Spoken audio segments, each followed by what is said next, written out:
Hey, what's happening, everybody? It's me, Robert Phoenix, and welcome to another edition of the Astro Weather. Your full moon in it in Aries. I hope everybody is enjoying the full moon in Aries and its hotness and its chaffiness. There's a chafing quality to the moon. So this will be the last day, hopefully, that we have to deal with this microphone situation. And we're getting an upgrade on the computer system here, which theoretically should lead to an upgrade in the quality of sound, which should make everybody much more happy, including myself. So it's a complete 360-degree win, and I just have to do a little conversion process with the computer system. You know, I have everything set up with the old USBs, and the new Macs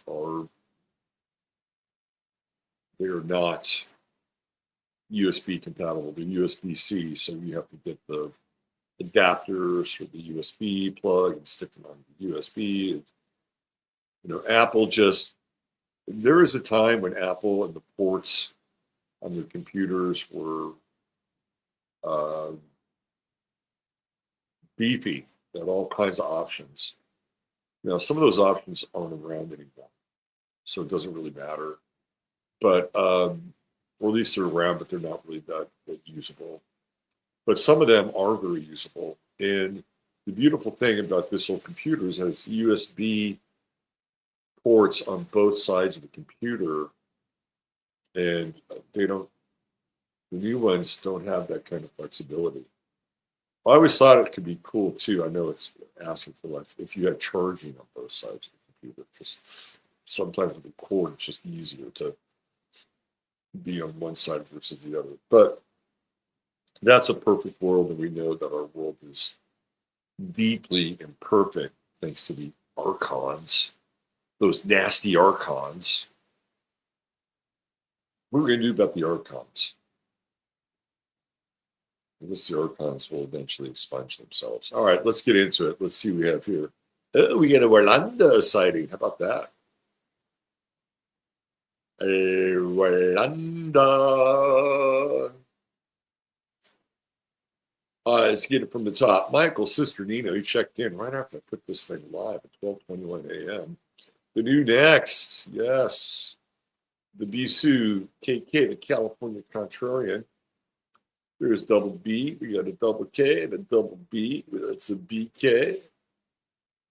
That's a BK coming at you. 10-4. Let's see. Oh, we got a Chad Warren side. What's up, Chad? How are you doing? He's recommending D-Box. I guess is that a new format? Oh, there's selected seats in the theater that move with the movie. Oh my God. I guess that's a way to get people back in movie theaters, isn't it? That's interesting. D-Box. Cool, Chad. I might do that. Tron Aries with crazy Jared Leto.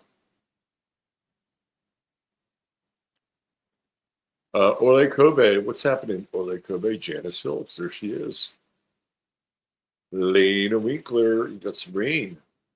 Cool us down. I got a video from Illinois today that I'm going to play over in 15, and it is hot, hot, hot. Let's see. Liz Atwell, beautiful moon out there. There you go. Sitting in your 11th house. And you light up people's lives today, Liz, with that full moon there in your 11th house. Let's see. Devin Dewar. Hey, Devin. How did the full moon treat everybody so far? I'll refrain from comments on my end for now. Christina Maria.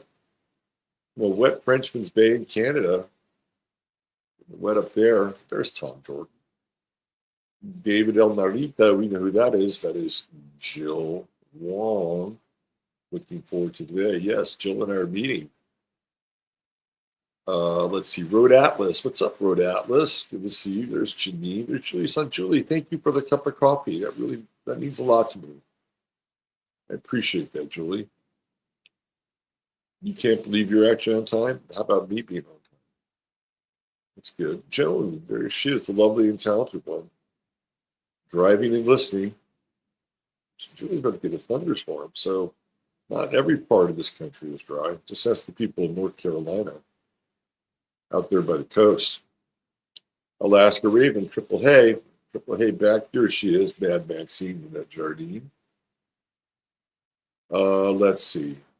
It's warm in Alaska. Ooh, nice. Vesley Lagum, late night in Australia. Cooked a roast beef, onion, and gravy and rolls. That sounds absolutely delicious. Yeah, there's Grant. Hey, Grant. Miss Nikki's with us. Lala HK. Greetings right back at you. Lady Liu. She isn't. Lady's got some Aries in her chart. She got a little Aries. That's hitting right at home. Healing Heart Rosie. Yeah, you're welcome. I sound fine. Good. There's our Warlanda sighting. Maya Rose. Hi, Maya Rose. We have Mexico showing up today. Mexico in the house. Mexico in the house. Ratchet Boo, what up, party person? Misbehaving too. Dude, Cheetah Goats. There's Jake. Brian Scott is with us. Nice light. Catherine Rosen. Hi, Catherine. Always a blessing to see you. Zara the Eternal. Eternal. Laura E. Hi, Lori. Kelly B. We got an all-star crew in here today. Let me tell you, if you're listening to the podcast and you're not in chat, well, welcome anyway. We got a good little morning club, morning coffee clutch. Hey, we got Bo checking in. All right, I guess we can start now.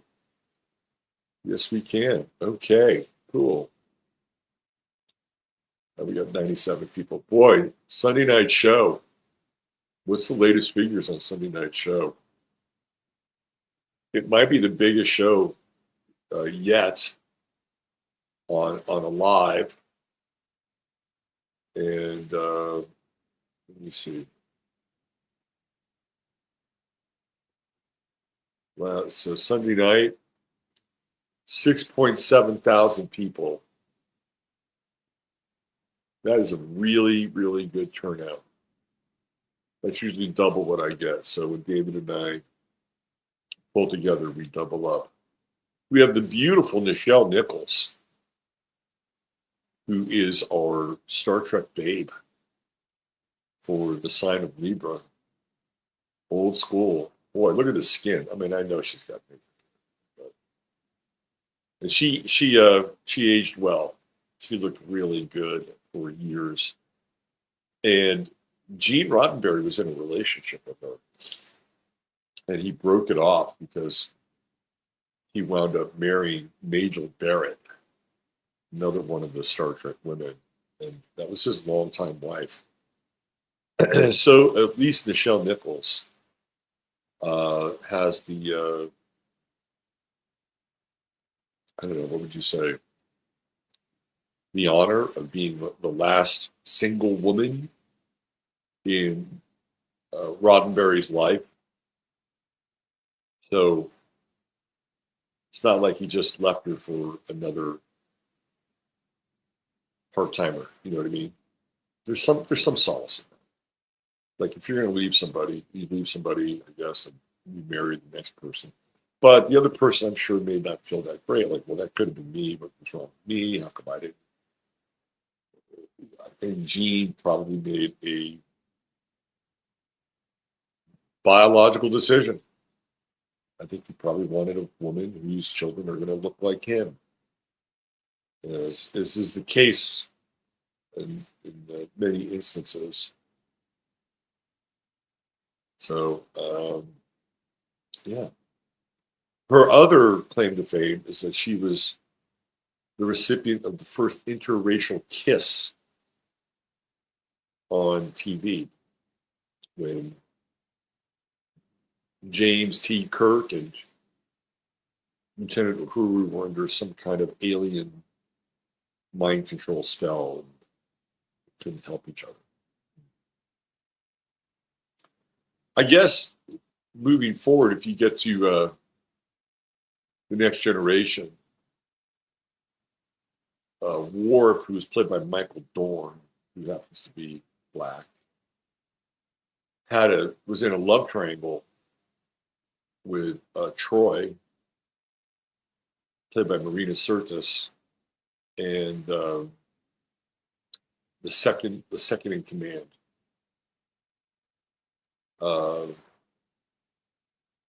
Does that count as interracial? It's definitely interspecial because Troy was another species, and Worf was another species.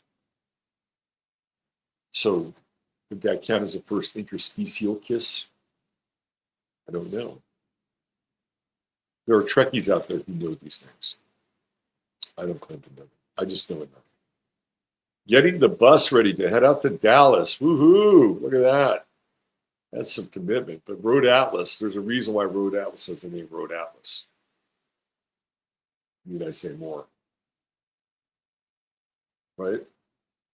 Let's see. Josie's Jazz and Junk. They had threesomes.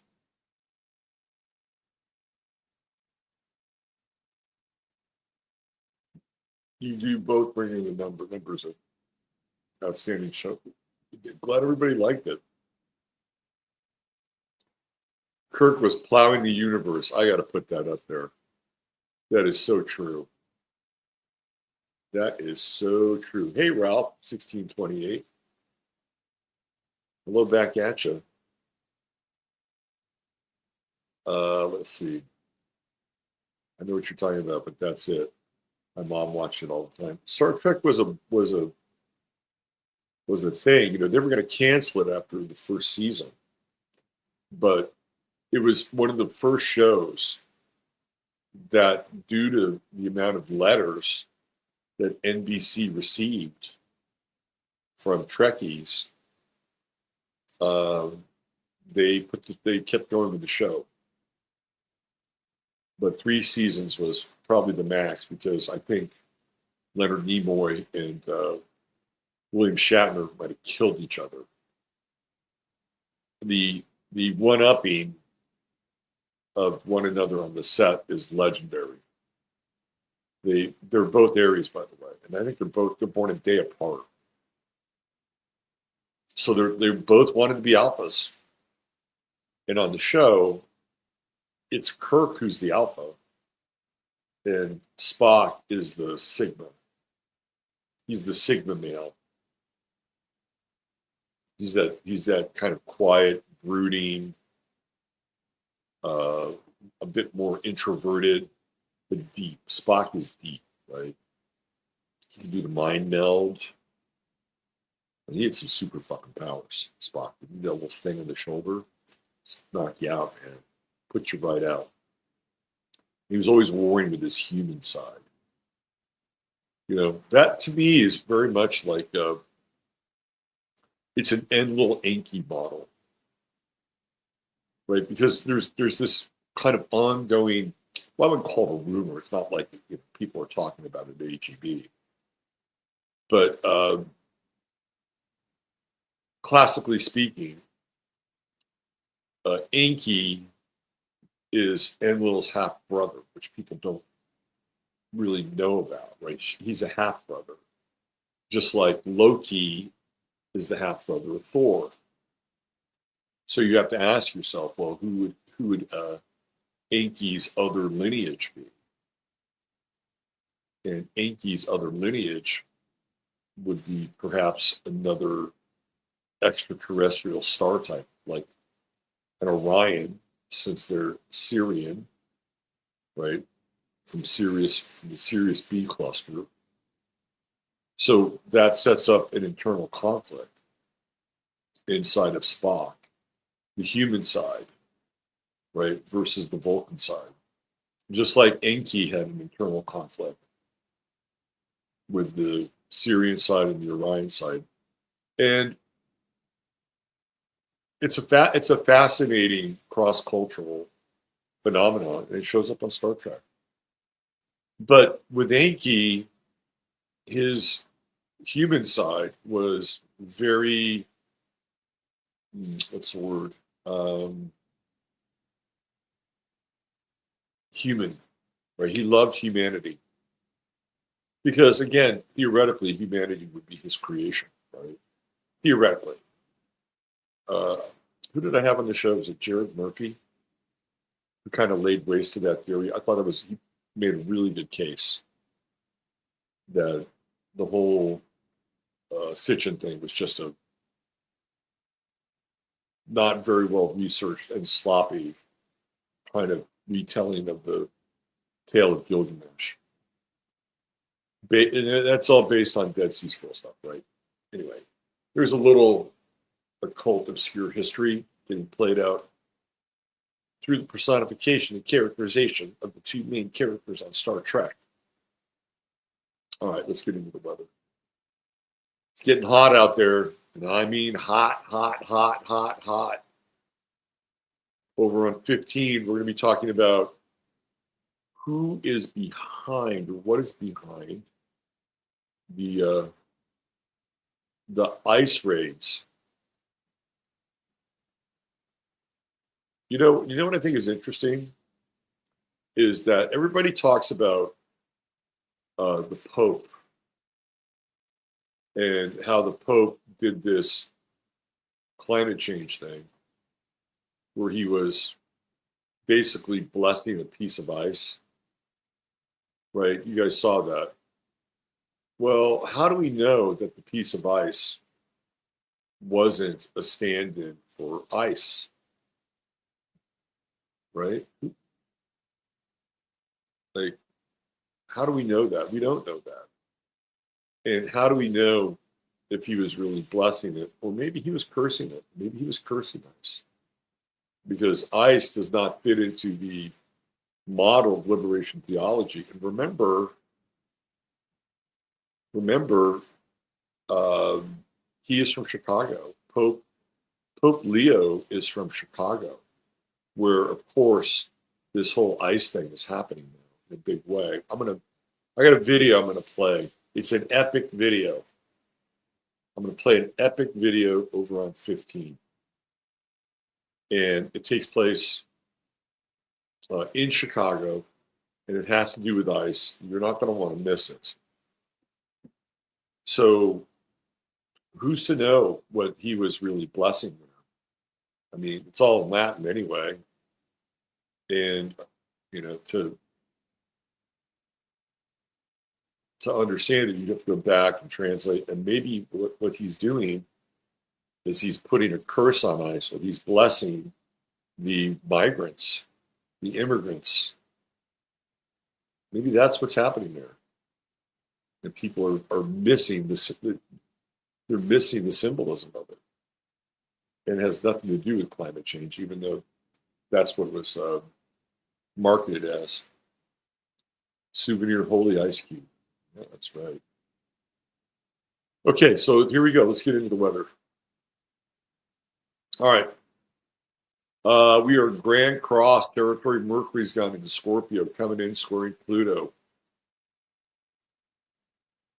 This is going to be a really interesting transit here over the next few days. And I'm amazed at how many people are digging up the dirt on Charlie Kirk and Erica Kirk. Of course, there's that Star Trek connection again with the two Kirks, and even the initials, right? Captain Kirk, CK, Charlie Kirk, CK. And it's pretty fascinating. William Shatner still alive. But again, that's kind of par for the course with the Star Trek people, which I've noted. They tend to live very long. People on or associated with the show, I believe Sulu is still alive, Kirk is still alive, and maybe Chekhov might still be alive. I could be wrong about that.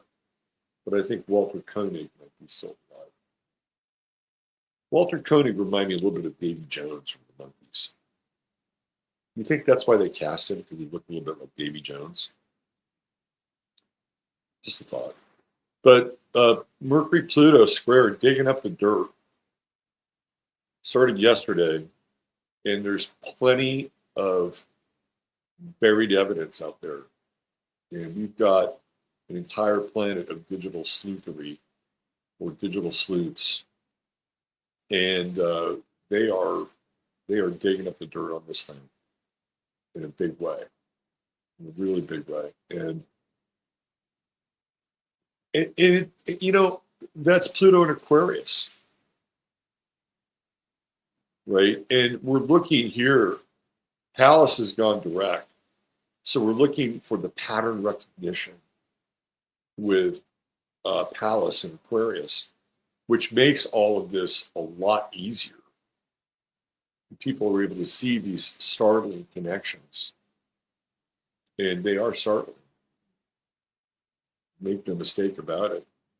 And the Pallas Neptune sextile is one of those things where I know a lot of you do research, and then what happens, you go down a rabbit hole, and then you find this, and you find this. It almost feels like digital dowsing in some ways. And the next thing you know, you're like, holy shit, holy shit, holy shit.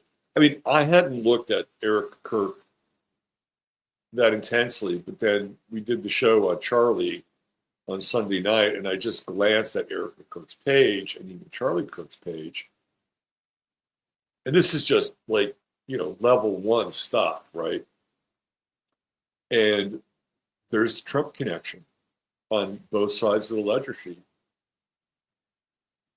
Charlie Kirk's father supposedly was an architect for Donald Trump and the Trump Tower. I don't dispute that. And then Erica Kirk has the Miss USA pageant,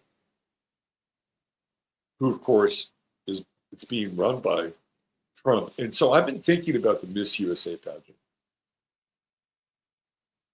Now we've got Venus coming in. It's no longer out there being singletoned. Venus in a grand trine as it's moving into warm and fuzzy Libra. Fizzy, we'll call it fizzy. Venus in Libra is fizzy.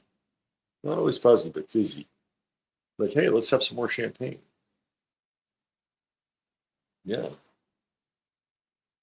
Let's watch a Noel Coward play. Great. Let's celebrate the Great Gatsby. So, yeah, the sleuthing is happening. It is definitely on the happen side. And it's happening very quickly. But again, just easy level one stuff, right? I know what I wanted to say. Because sometimes when you kind of get into space, you put a marker in your brain, a pin in your head. And I've been thinking more and more about this Mike Tyson thing. So like what Mike Tyson thing? Mike Tyson, I brought this up with David, and the more that I think about it, the more that it makes sense, and then it begins to shine a light on the Miss USA pageant and its contestants. I'm gonna drop this. I may do a show tomorrow on this topic over on 15. But the Reader's Digest version is the Cliff Notes version, is that Mike Tyson was in Indianapolis. Bad things seem to happen to celebrities in Indianapolis, by the way.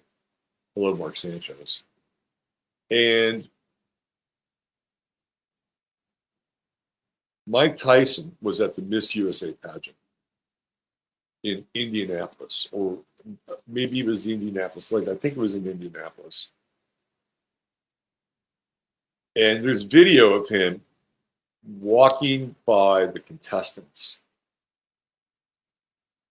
and sizing them up like cuts of meat, which I don't think was uncommon. It was like Donald Trump invests in this thing and it becomes a hen house, really. So the Mike Tyson story goes like this. I don't know whether or not they were out earlier that night but there's a contestant named Desiree Washington. And she winds up in Mike Tyson's hotel room at 1 in the morning. I believe this is the same hotel where they're running a lot of the contestant stuff. And Trump was a friend of Mike Tyson's. But perhaps even more importantly, he is also a friend of Don King's. And of the two, I would say that he has a more intimate relationship with King, because King is a boxing promoter. And King is the king of boxing. And Trump recognizes, quote unquote, kingship because of his Leo rising and Mars and Leo in the first house. And there's an allusion to this in the movie Snake Eyes, because there's a heavyweight fight which is taking place in Atlantic City, which David and I have determined was Trump's hotel in the movie. Okay? They were using Trump's hotel to film Snake Eyes. And Don King is a snaky bastard. He's incredibly sneaky. If you want to see the rise of Don King, watch the documentary When We Were Kings about the Ali Foreman fight in the Kinshasa, Zaire. It is the coming out party of Don King, who, by the way, had not long before that been released from prison. He'd done some time in prison for money crimes. And Don King wanted to control Mike Tyson. Not only control Mike Tyson, but he also wanted to control Mike's money. And Mike was a boat without a rudder. He had lost his longtime trainer, father figure, Cruz D'Amato, and his manager, Jimmy Jacobs. Those two guys were responsible for, and Teddy Atlas, right? So those two guys, those three guys, but mostly Jimmy Jacobs and Cruz D'Amato, the father figures in Mike's life, they both died. Cruz D'Amato was older, and Mike lived at Cruz's compound in upstate New York where he trained boxers. Mike was like a pit bull. And Cruz brought him in and said, I got a killing machine. But once they passed away, that's when Mike's behavior becomes even more erratic. So he was open. He was vulnerable. And Don King is a predator. And he knew this. Mike is not a predator. I mean, he had predatory instincts. But he's not a predator. Mike Tyson's actually a very sensitive guy. And once he spent time in prison, all the anger left him. That's why he was not a very good boxer when he came out, even though Don King, at that point, was not only managing his boxing career, but also his money. He'd gotten him his money. And I think that was all a setup. That was a honey trap to get Mike Tyson out of the fight game, to put him on ice. And Trump defended him publicly, but that would be an interesting strategy if you were complicit with something like that you would go out of your way to defend somebody, even though it was politically incorrect. And it brings up this whole idea now that the Miss USA pageant was an incubator and a feeder system for honeypots. And I'm gonna get into more of the Miss USA tomorrow. I need to do a little bit more research on this. But I feel like people are sleeping on this.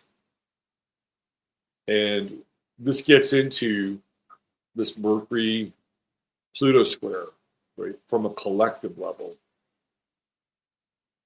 And we have a yod going on with Uranus and also Neptune with Mercury. So there's something in the, this is for you individually, wherever Scorpio lines up. It's like the itch you can't scratch. This is the yod. And it's the unseen forces that are driving activity on the focal point of the yod. Then Uranus is the lightning. It's the lightning strike. It is the flash. It's like, oh, how come I didn't see that? Right? That's what's going on with Uranus. And Neptune brings up this idea, well, is this real? Is this an illusion? How does this all work together?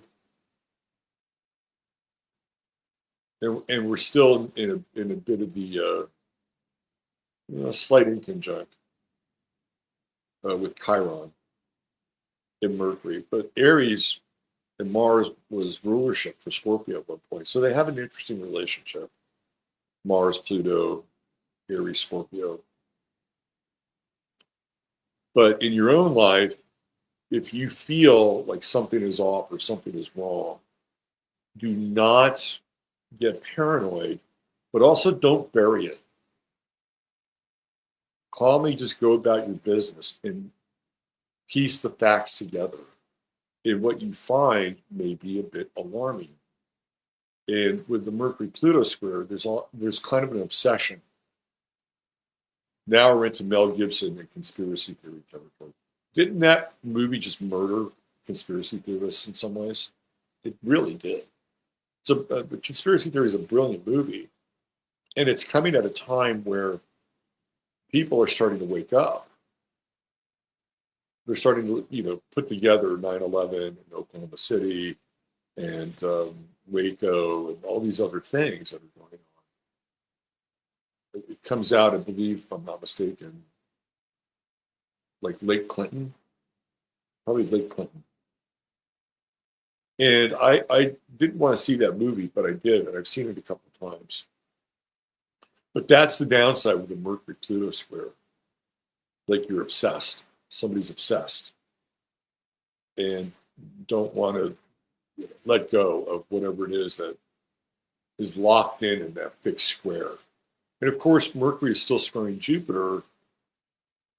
And again, I'll get into this a little bit on the ice side over on 15.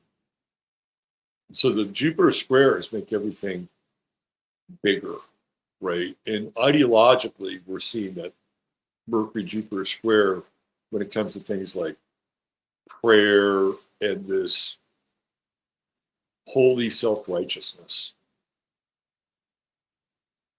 And it feels like part of the Trump administration, like with his hires and all these kind of robotic women.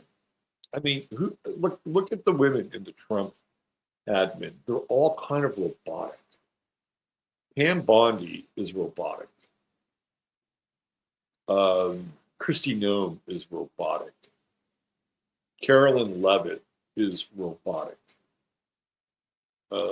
Tulsi Gabbard, clearly robotic. So I think Lynette brought this up, and she said that we're going through kind of a Handmaid's Tale personification as it relates to a much more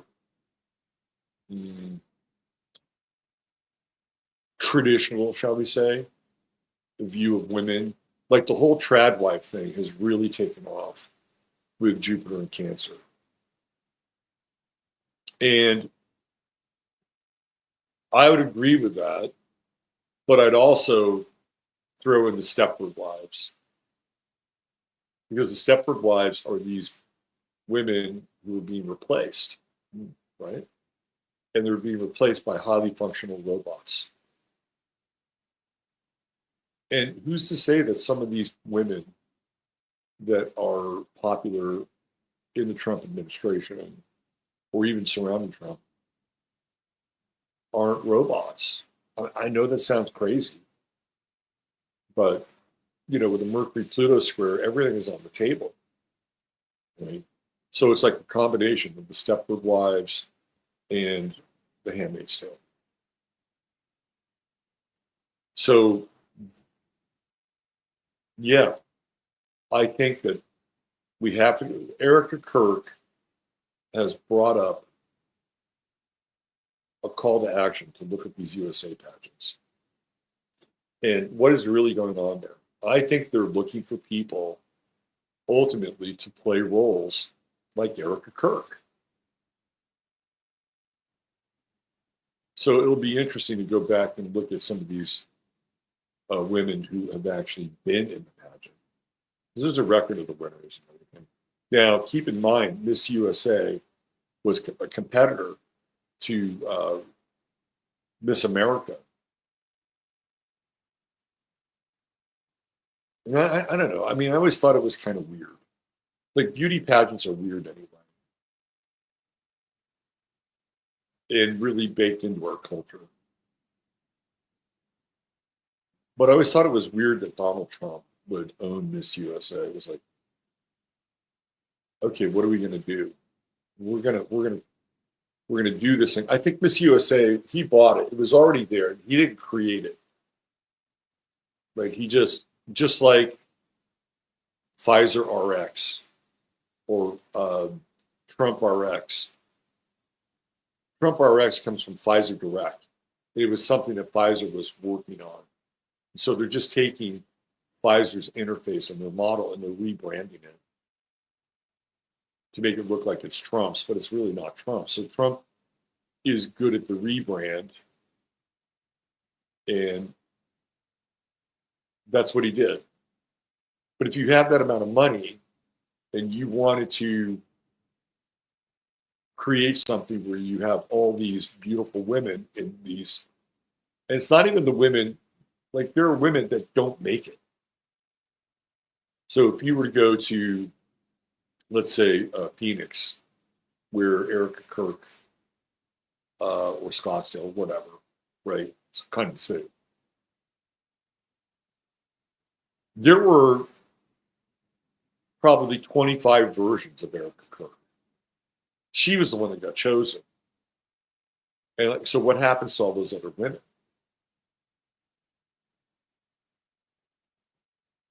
Do you think that they, just because they didn't make it, that they were forgotten, left on the beauty scrap heap? I'm not so sure about that. Not so sure. So we're going to get into this deeper dive around Miss USA. I think it'll be really interesting. Venus is trining Uranus. That's taking the place of the sun and getting into that grand trine. And it's opposing Saturn right now, too. I got into the Saturn-Venus opposition yesterday. I'm not going to talk about it. I'm still trying to recover from it. I'll tell you what did happen yesterday with this Venus-Saturn opposition. I was at the bank, and I was waiting in line to deposit some money. And there was this woman, probably about my age, and she was talking to this younger woman, and they were chatting away very, very, very busily. They were animated. And it was the young woman who was doing a lot of the chatting. I felt like they were in real estate or something. And I reached in my pocket. One of my vices is every now and then I chew gum. And probably the worst gum I could chew, which is Double Bubble. That was the gum my father chewed. I was more of a Bazooka Joe guy. The Bazooka flavor lasted longer, but with Double Bubble, you could pick up that hint of banana in it. It was like, oh wow! But it goes away fast if you keep popping the Double Bubble. Made better bubbles too, by the way. Anyway, as I reached for my gum, as he reached for his gum, she turns around. The young gal turns around. She's wearing a olive green pantsuit, and she turns around and looks at me and says, because she sees me reaching for the gum. I don't know how she did it. Good peripheral vision. Out of the corner of her eye, and she turns around and says, "You remind me of my grandfather." I'm like, oh boy. there's your Venus-Saturn opposition right there. And Saturn's opposing my sun. It's like, well, young lady, there are some people who may not see that as being entirely flattering. And she was so young and innocent that she was just, it brought back a memory of her grandfather eating, sucking on a mint or chewing gum. And I can't help but using this as an opportunity to riff. So I started riffing, and the older woman was cracking up. I mean, she was in stitches. But the more she laughed, the more uncomfortable the younger woman became. And so what started off as a very innocent, fond memory of old granddad sucking on the mint and chewing the gum became a little embarrassing for her. And I didn't do it to make her feel embarrassed. I was just riffing. And there was this guy who was next to me, and he starts chiming in. Well, you know what the right response is for that? I'm like, oh, what is it? So then I start talking to the guy, and we were looking at the calculator that was chained to the desk. And he starts talking about, a little bit older than me. He starts talking about how when he was a kid, the first calculators came out. Again, Venus Saturn, like, dating the age. It's like carbon dating. Remember when the calculators came out? I said, yeah, it's fun to push the buttons. I was not a calculator guy, but I messed around with them. He said, yeah, when I was in the Army, we didn't have calculators. And I was in charge of, firing mortar shells into enemy territory. I'm like, oh, really? And so he told me that there was a 14-step process that they had to go through to calculate where to fire the mortar shell. And he went through the 14-step process, which eventually he could do in his head. And it would include things like the humidity. They had, barometric tools to test the humidity. He went into windage. All these things that could affect the flight of a mortar. And eventually the calculators came in, which allowed them to hold data. And once the data was in, to speed the process up. All of a sudden, the line at Wells Fargo took on a whole other dimension. And I said to him, so if your mortar's hit, could you hear the success rate by the screams of agony from the other side? I said that to the guy. It's like, is that how you determine to hit? He said, oh no, we're launching it much further than that. So luckily I didn't have to hear that. So we went from grandpa to figuring out the analog method of destroying your enemy by using the 14-point checklist. That was my full moon. Well, there was more than that, but I'm going to skip the second part. I'm still recovering from it. Maybe I'll share it later this week. All right, let's get into the star of the day, which is, if you are sensitive, you may want to skip this. I'm just giving you a heads up. All right, but it is a fantastic tool to understand astrology here. And one of the things that the star of the day does is it is a teaching tool. So if you bail out, you might miss something. Just saying. It is brought to you by True Hemp Science. And True Hemp Science is, of course, your one-stop shop for all things CBD. The best CBD you will find on the internet and off. I have no problem saying that because I know what goes into it. And the results are in from people that use the product. So all you got to do is go to truehempscience.com, spend $100 or more, and you will get goodies with your order. 15MINS is your code. You will like the goodie bag. It's like a a greatest hits sampler in some ways, right? You get the greatest hits, a track, a few tracks, like an EP. And if you spend $150 more, you get free shipping. There's always a 30-day money-back guarantee. There you go. TrueHempScience.com. All right, let's get into this. This is the True Hemp Science story today. This is Jean Weber. And I chose her not because she has a brilliant, shining resume. She was a murderer, and she murdered children. Now, when you look at her life, it is an absolutely tragic life. Like, I don't know what happened to this person to get her to strangle 10 different children. And some of them were her own, and some of them were done in a professional setting, which I'm going to get into. All in all, she was eventually charged with strangling 10 children. And she went a long period of time wreaking a lot of damage in people's lives. Not just her own life, but she was a babysitter. And then she eventually worked in a home with children.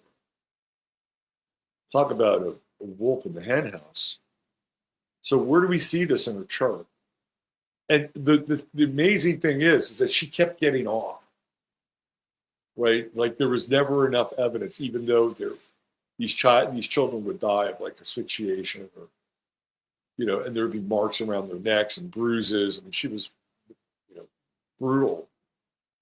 And eventually they catch up with her. She has a big trial. It is a huge scandal in France, not just because of the nature of the crime, but because of the liberal attitude towards her in releasing her crime after crime after crime. But she's got Pluto in the 6th house. That is death in the workplace, right? That's where you're going to find orderlies, babysitters, and that's kind of what she did, right? And there's Pluto there. And what's it doing? It's opposing Venus. This is your classic, even though it's wide, about 8 degrees, you can see that opposition. That is the classic widowmaker aspect in a chart. And she was married a couple of times as well. And people kept having kids with her. So she didn't kill her husbands, but she killed the children. And it's that Venus-Pluto opposition. Also, look at Chiron in the 4th house. Like, there's danger there in Aries. Now, you may have Chiron and Aries in your 4th house. You're not going to be a child strangler. I can guarantee you that. But what's it doing? Chiron's opposing her sun. And in the court of public opinion, right, in the world, she's able to get off. And I don't know, I don't know why the French courts kept letting her off, but I think it has something to do with this Jupiter-Sun conjunction. And this, when you get into these tight degrees, right, Jupiter becomes a detriment. It's not the benefic that David and I were talking about this on Sunday night. It's not the benefic that traditional astrology bangs its drum about. And what happens with Jupiter-Sun conjunction is that people begin to lack awareness around the gratuitous sense of identity. And she was a famous person, right? That's the sun in the 10th house. She's born in a northern clime here, so of course we're going to have these weird little skinny parts of the pie. Because the further north you get, the further south you get, you're going to see this. So she falls into that category. And she's got again, look at the tight conjunction here, 2 degrees, Moon, Mars. And it's in Virgo. right? It was almost like she was trying to cleanse herself of whatever happened to her when she was young. It's just bizarre, really, really bizarre. And everything is hidden and occulted and included with Venus in the 12th house. And we have, again, another inconjunct with Neptune. And she's a Sag rising, so there's going to be more of everything. And Sag risings tend to be a bit lucky, right? So I think some of this is just pure, dumb astrological luck. And I can tell you right now that she was raped by her father. She's got Saturn in the second house in Aquarius, which makes her cold. And I'm not just picking on Aquarius here, right? It's chilly. Saturn in Aquarius can be chilly. Just go back and, look at 3 years ago. 3 years ago, we were in the 4 years ago, we were like in the end game of COVID. I mean, Saturn in Aquarius is just chilly. The absolute psychopathic cold chill of one Anthony Fauci, right? I mean, are you getting the picture here? And then the 8th house is hidden, right? It's taboo. And this is all father stuff. Uranus and Leo. And again, that's children. And she was left in a position of authority with these children. So it's the tight conjunctions that really set this chart off. And I would say she's not even really aware. The other thing too is that if you want an example of Algol, she's got Pluto conjunct Algol. And how does she dispatch these children? She strangles them. Le Agressa, she's the ogress. Very bizarre period in French history. And let's just say French history is bizarre, period. And this chart is a personification of a cold-blooded killer whose motivations no doubt stem from her youth, where she was probably constantly raped by her father, whoever her father was. It's bad. It's really, really bad. And she winds up taking this out. She's trying to kill that part of herself and the memory. I'm convinced of this. And she eventually was placed in an institution, below Venus in the 12th house. And all these other trials, they ruled that she was sane. But eventually they rule that she's insane. And she spends 10 years in an asylum where eventually she strangulates herself. At least that's what we're told. Somebody else could have done it. But her demise is met basically at the same hand or by the same hand that she created these horrific crimes. So there you go. She also has Mercury squaring Saturn, doesn't she? Right?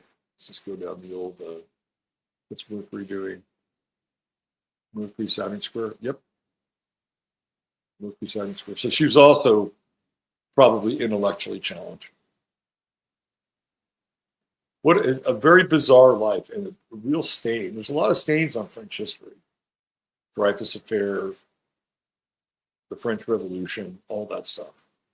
And there's more if you want to really get down to it. But now I'm not here to crack on French people. I was born in France. Been in France many times. Had some great stays there. I managed to keep a low profile and not make my lack of the French language that much of an issue. You point at things on the menu instead of embarrassing yourself with how to pronounce something. Anyway, Black Moon Lilith and Libra, that's out in the world. especially in the 10th house.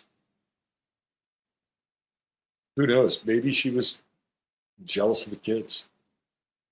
Maybe that's another motivation. I don't know. But a very strange story, a lurid case, but one that also gets into the mechanics of the chart. You can see it all there. I'll try and pick a more pleasant person tomorrow. From a teaching perspective, this thing is a 10 out of a 10, let me tell you. Now, I hope you stayed around long enough to get some insight into the chart and how these things play out. Based on this chart, if you knew her chart, you would never let this woman watch her kids. Never. All right. That just about does it. Before you go, for those of you that are still here, you know what to do. You can always send me a cup of coffee right there. Since I don't have a lot of paywall content. And for those of you who support the show on a monthly basis, thank you for doing that. I appreciate it. It looks like the new website is going to be up here fairly soon. My web developer just got back from his extended stay in Europe. So all hands on deck. We should have a new website, hopefully by the Friday show. And your donations and your support help with things like that. Okay? All right. I'll be over on 15 in about 12 minutes. So come on over. We'll get into this ice thing a bit more. I'll show you one of the more compelling videos you'll see all year. And I'm going to break that video down, not just as it relates to ice, but the human condition. In the meantime, use your head in order to discern what's real, your heart 2 seconds possible. I'm Robert Phoenix. Take good care of yourselves. Treat each other well. God bless. Love you all. Bye for now.